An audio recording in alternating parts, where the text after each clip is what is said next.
முதல் செய்தி ரொம்ப பரபரப்பாக தமிழ்நாட்டில் 2-3 நாட்களாக பேசப்பட்டது பார்த்தோம்னா, சிவகங்கை மாவட்டம் மடப்புரம் அங்கே இருக்கக்கூடிய பத்ரகாளி அம்மன் கோயிலில் காவலாளியாக இருக்கின்ற அஜித்குமார் அப்படிங்கிறவர் போலீஸ் விசாரணை என்ற பெயரில் லாக்கப்பில் இல்லை, வேறு வெளியில் வச்சு அவர் அடித்தே கொண்டுட்டாங்க அப்படிங்கிறது. இது சம்பந்தமாக நீதிமன்றத்தில் வழக்கு வந்த பொழுது மிகவும் காட்டமாக இந்த தமிழக அரசை கேள்வி கேட்டிருக்காங்க. அங்கே இதுக்கு இந்த போலீஸ் தரப்பிலிருந்து ஆஜரான அட்வொகேட்ஸ் எதுவும் சொல்ல முடியாமல் இருக்காங்க.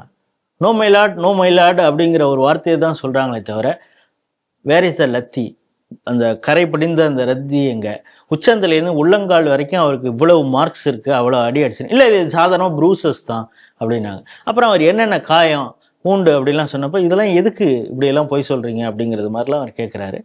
அவர் இன்னும் ஒரு படி மேலே போயே என்ன சொல்கிறாருன்னா, தமிழகத்துடைய ஒரு குடிமகன் அவனை இந்த அரசே கொன்னுடுச்சு அப்படிங்கிற ஒரு தொனியில் தன்னோட கருத்தை பதிவு செய்திருக்கிறார்.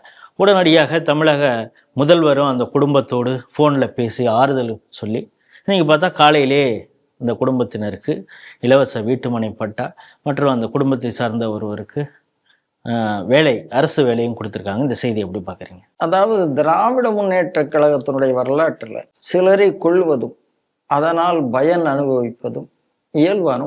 கருணாநிதிக்கு ஒரு டாக்டர் பட்டம் வேண்டும் என்பதற்காக உதயகுமாரை கொண்டார்கள். திருநெல்வேலியில வாஞ்சிநாதனை கொண்டார்கள். அப்படி தாமிரபரணியார்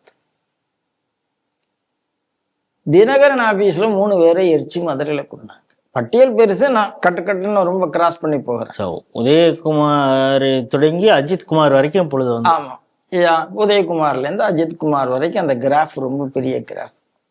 ஆகையினால இவர்களுக்கு மற்றவர்கள் உயிர் என்பது ரொம்ப சாதாரணங்கிறது.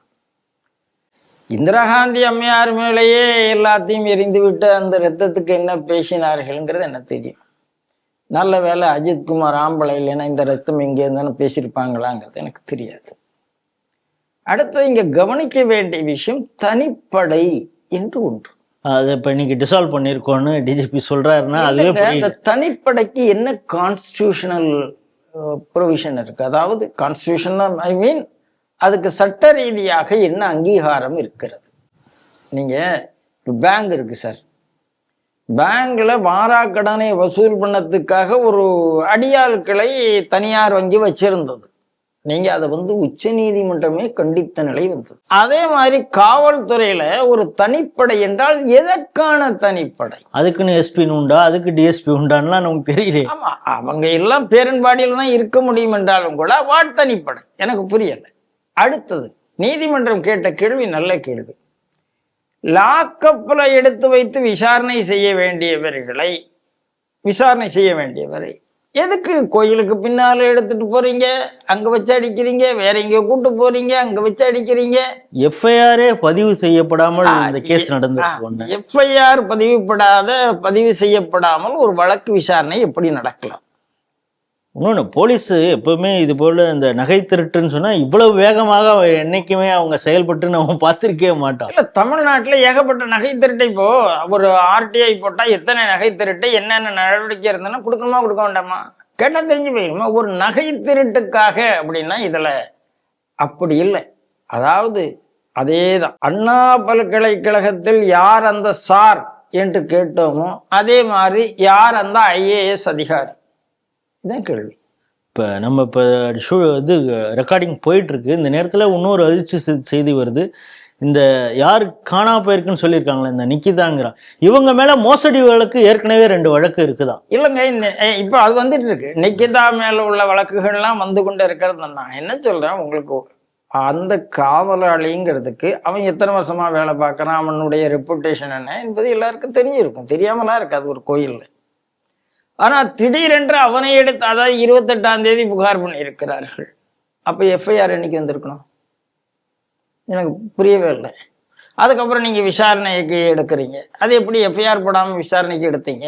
சரி, நீதிமன்றம் என்ன சொல்லுகிறது, நீ அந்த பிளாஸ்டிக் ராடை வச்சு அடிச்சிருக்க, அயன் ராடில் பிளாஸ்டிக் பைப்பை வச்சு அந்த நெகிழ் நல்லா தடியா அடிச்சிருக்கீங்க. அடுத்து வேற வேற கட்டையை வச்சு அடிச்சிருக்கிறீங்க. நீதிமன்றம் சொல்றது 40 இடத்துல அடி உள்ற அளவுக்கு, அதாவது அவனுடைய எந்த பாகத்தையும் விட்டு வைக்காமல் நீங்கள் அடித்திருக்கிறீர்கள். இதை விட என்னங்க கேவலம்? ஒவ்வொரு பாகமா அடிப்பானா? மிளகா வேற தூக்கியிருக்காங்க. எதுல? வாயில, ஒரு இன்னும் காதுகள்ல. என்னங்க, என்ன அப்படி என்ன உங்களுக்கு அவன் மேல கோபம்? என்ன செய்துட்டான்? 9 சவரனுக்கு இப்படி எல்லாம் பண்ணுவாங்களான்னு நமக்கு தெரியல. இப்போ நீ தமிழிசை அழகா ஒரு கேள்வி கேட்டிருக்க, 9 பவுனுக்கு நீ இந்த அடி அடிப்பை என்றால் 1000 கோடியை 9 பவுன்னா ஒரு 4 லட்சம், 1000 கோடியெல்லாம் சாப்பிடுறானே அவன் திருடன் தானேங்கிறான். சார், திருடன்னா நகையை திருடவன் தான் திருடன். அரசியல்வாதிகள் எல்லாமே திராவிட கழகத்துல இன்னைக்கு ஆட்சியில இருக்கிற எல்லாரும் திருடி கொண்டுதானே இருக்கிறார்கள்ங்கிறேன் நான். இந்த திருடலை எதை வச்சு அடிக்கிறது? ஆகையினால என்ன அப்படி என்ன நீ பெரிய நீதி கொடுப்பதற்கு நீ யாருன்னு கேட்கிற? காவல்துறை என்பது ஒரு வழக்கை விசாரித்து நீதிமன்றத்தில் நிறுத்த வேண்டிய வேலைதானே தவிர நீதி வழங்க வேண்டிய இடம் காவல்துறை இல்லை. அப்ப இவர்களே எப்படி நீதி வழங்கினார்கள்னு கேட்கிற? இவங்களே மரண தண்டனை கொடுத்துடலாம்னு நினைச்சு அடிக்கலாமா? புரியல. நீங்க சாத்தாங்குளத்துல நடந்தது சார், கொரோனா டயத்துல இ பாஸ் இல்லாமல் யாரும் எங்கும் போக முடியாது. ஆனால் ஸ்டாலின் போனார், உதயநிதி போனார், ஸ்டாலினுடைய சகோதரி உதயநிதியுடைய அத்தை போனார். அந்த அத்தையை பாராட்டி உதயநிதி ஒரு கவிதையே பாடினார். அப்படின்னா என்னங்க? அங்க போய் நின்றுட்டு இவங்க என்ன கலாட்டா பண்ணினது மட்டும் இல்ல, அன்னைக்கு இன்னொரு புகார் கொடுத்தார். அதிமுக ஆட்சியும் பாரதிய ஜனதா கட்சியும் ஓரளவு நெருக்கமாக இருந்தது. உடனே என்ன சொன்னாங்க? சேவா பாரதி அமைப்பை சேர்ந்தவர்கள் தான் சேர்ந்து அடித்தார்கள், அவர்கள் தான் ஒரு போலீஸ் நண்பர்கள்னு ஒரு அமைப்பு இருக்குது, ஃப்ரெண்ட்ஸ் ஆஃப் போலீஸ். அதுல இருக்கிறதுல எல்லாமே RSS காரர்கள், இவங்க 2 பேரும் கிறிஸ்டியனு, அதனால அடிச்சாங்க அப்படின்லாம். இவர்கள் அன்னைக்கு அதை பெருசு பண்ணதே கிறிஸ்தவ நாடார் ஓட்டுக்காகத்தான். கிறிஸ்தவ நாடார்களை வைத்துக் கொண்டே இப்போ கன்னியாகுமரி மாவட்டத்துல திமுகவினுடைய பாலிடிக்ஸ் என்ன? கிறிஸ்தவ நாடார்கள் தான். அப்போ சாத்தாங்குளத்துல கிறிஸ்தவ நாடார் பிலிக்ஸ் இறந்ததால் தான் இவர்கள் இந்த கத்தினாங்க. அதுல வேற அப்போ தமிழ்நாட்டுல ஞான தேசியன் ஒருத்தர் இருந்தாரு, காங்கிரஸ் கட்சிக்கு தலையில. அவங்க எவ்வளவு டேக்ட்ஃபுல்லா இருக்காங்க பாருங்க. நீங்க அங்க கிறிஸ்தவ நாடாருங்கிறீங்க, இங்க இந்து நாடார் அரி நாடாரை வச்சுதானே கலெக்டர் பெரிய கருப்பன் இருந்து இன்னைக்கு இது. எனக்கு அதுவும் புரியலைங்க. பெரிய கருப்பன் வீட்டுமனை பட்டாவும் வேலை வாய்ப்புக்கான கடிதத்தையும் கொடுக்கிறார், அந்த குடும்பத்துல கொடுக்கிறார். அந்த இடத்துல அரிநாடார் எங்கேருந்து வந்தார்? அரிநாடார் எப்போ திமுகவில் சேர்ந்தாரு? அரிநாடார் எப்போ அரசாங்க பிரதிநிதி ஆனாரு? அவர் அந்த போட்டோவில் இருக்கிறார், அமைச்சர், கலெக்டர், அதுக்கப்புறம் அவர் இருக்கார், அரிநாடார் இருக்கிறார். இது எங்கேருந்து வந்தது எனக்கு புரியவில்லை. அடுத்தது முக்கியமான கேள்வி, இந்த தனிப்படை மட்டும் இல்லை, இப்ப தனிப்படை ஃப்ரெண்ட்ஸ் ஆஃப் போலீஸுங்கிறது இருந்தாங்க. எனக்கு தெரிந்து ஃப்ரெண்ட்ஸ் ஆஃப் போலீஸ்ல பல இடங்களில் இருந்தவர்கள் அந்த பகுதியில் உள்ள அந்த ஸ்கவுட் மூலமாக அந்த +2 மாணவர்களை கொண்டு வைத்து அப்படித்தான் நடத்தினாங்க தவிர, பார்ஷலி அந்த ட்ரைனிங்கும் முடிச்சவங்க, ஆமா, உடல் ரீதியான அந்த பயிற்சி எல்லாம் முடிச்சுட்டாங்க தவிர. ஆனா எல்லா இடத்துலயும் கிறிஸ்டியன் சர்ச்சிலேருந்து போனவர்கள் தான் அதிகமாக இருந்தார்கள். இது ஒரு பக்கம், இது உண்மையும் தான். அதுக்கப்புறம் இவங்க சேவா பாரதி என்று சொல்லாது, சேவா பாரதி உடனே 100 கோடி ரூபாய்க்கு மான நஷ்ட வழக்கு போட்டார்கள். அதோட காணாம போனவங்க தான். அப்ப வாய்க்கு வந்ததெல்லாம் அதிமுக ஆட்சியில பேசினவர்கள் இன்னைக்கு வாயே பேச மாட்டேங்கிறாங்களே. இன்னைக்கு முதல்வர் பேசி சாரி என்கிறார். சாரிங்கிற வார்த்தையை செத்து போன உடம்பு கொண்டு வந்து, இதே வார்த்தையை தானேங்க நீங்க சொன்னீங்க. சாரி சொன்னால் செத்து போன ஆள் உயிரோட விடுவாரா அப்படின்னா பேசினீங்கல்ல. நடக்கக்கூடாதது நடந்திருக்கிறது. ஏன் நடந்தது? நீங்க உங்க காவல்துறை தானங்க நடத்தி இருக்கிறது. உங்கள் காவல்துறை. நீங்க நீதிமன்றமே என்ன சொல்லுகிறது? ஏன்பா அந்த ஆளை டிரான்ஸ்பர் பண்ற, அவனை பணி நீக்கம் அல்லவா செய்திருக்க வேண்டும் அப்படின்னு கேட்குது.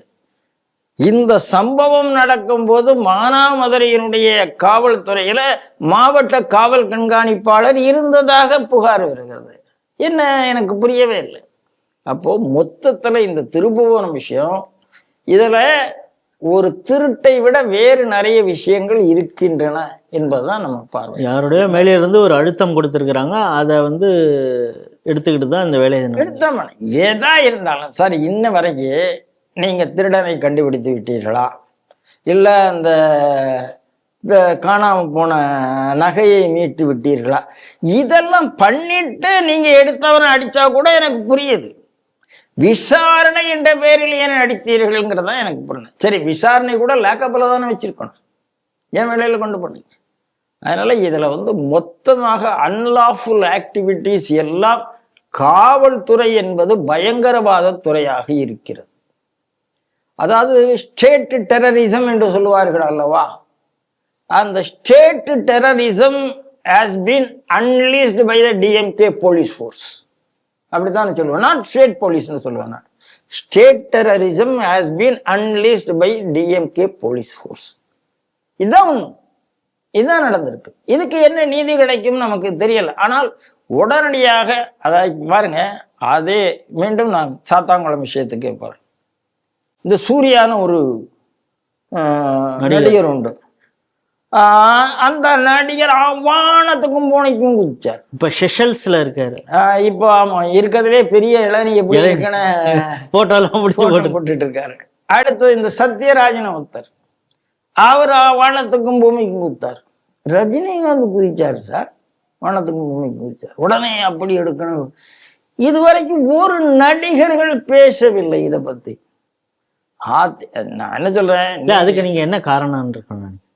ஏன் நடிகர்கள் ஏன் பேசலைங்கிறது மொத்த கலைத்துறையும் அந்த ஒரு குடும்பத்தின் கையில் இருப்பதால் பேசவில்லை. அவ்வளவுதான், பேச முடியாதுங்க. நீங்க ஸ்ரீகாந்துக்கும் கிருஷ்ணாவுக்கும் நடந்த அந்த அரசு மற்றவங்களுக்கும் போயிடும், எக்ஸ்டெண்ட் ஆயிடும்னு அந்த பயத்துல இருக்கலாம். அந்த அரசு போச்சுன்னா யாராருக்கு போகணும்? எல்லாருக்குமே இவங்ககிட்ட பட்டியல் இருக்குதானே சார், இல்லைன்னா யார் சொல்லுவீங்க? அடுத்தது பாருங்க, நான் சொல்றேன், இன்னொன்னு சொல்ல பாருங்க. நீங்க சாத்தாங்குளத்துல என்ன பேசினீர்கள், இதெல்லாம் என்ன பேசினாங்கிறது நமக்கு தெரியும். அன்றைக்கு மீடியா அப்படி பேசிது. இன்னைக்கு தினமணி என்று ஒரு மீடியா ரொம்ப அசிங்கமாக இருக்கிறது, கேவலமா இருக்கு. காவல்துறை அதிகாரிகளுக்கு ஸ்டாலின் என்ன கட்டளையிட்டார்? கஸ்டோடியல் டெத் மினிஸ்டர் அவர்தான் சிஎம், அவர்தான் போலீஸ் மினிஸ்டர். அவரை குற்றம் சாட்டாமல் அவர் என்ன அறிவுரை கூறினார்? அறிவுரை கூறத்துக்கு தகுதியே கிடையாது. இப்படி நடந்தா ரிசைன் பண்ணிட்டுலாம் போயிருக்கணும். அது தலைப்பு செய்தியாக தினமணி போடுகிறது. என்ன சார் இது ஸ்டாண்டர்ட்? எனக்கு புரியல. அன்னைக்கு இதே அதிமுக ஆட்சியில நீங்க என்ன தலைப்பு செய்திகள், எடப்பாடி கடும் கண்டனம்ங்கிற தலைப்பு செய்தியா தினமணி போட்டிருந்ததான தேடி பார்த்தா இருக்காது என்று உறுதியாக நாம் சொல்ல முடியும். அப்ப என்ன, தமிழ்நாட்டில் போலீஸ் டெரரிஸ்டாக மாறி இருக்கிறார், பயங்கரவாத நடவடிக்கையில் ஈடுபடுகிறார்.